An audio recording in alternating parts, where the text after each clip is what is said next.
Stevenson, you're on deck. Hello. Thank you so much for having me. My name is Nina Rinaldi, and I'm a renter in the Brentwood neighborhood of Austin. You'll have to bear with me. I'm a little sick today.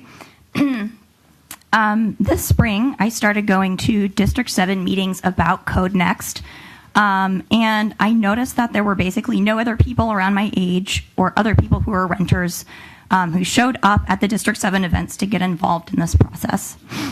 I'm here today because I want to make sure that renters are represented in this conversation, and I'd like to highlight that moving forward, the needs of Austin's renters will be best served by a code that allows multifamily and missing middle housing in every single one of our neighborhoods.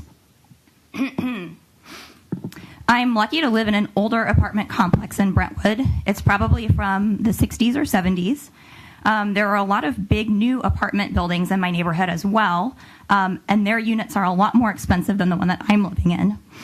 I can't afford to live there, but if those newer apartments didn't exist, the apartments at my complex would be a lot more expensive than they already are. This is because I would be competing with the same pool of people for a more limited stock of housing. My apartments aren't staying relatively affordable in a vacuum. They're staying relatively affordable because they exist alongside these newer, fancier options that wealthier renters are willing to pay more for. If we construct more housing in Austin today, in the years to come, those new units will age into being the more affordable options.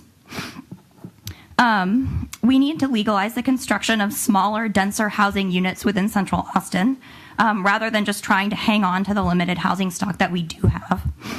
56% of Austinites rent rather than own, so if we're not doing what's best for renters, we're definitely not doing what's best for the majority of Austinites.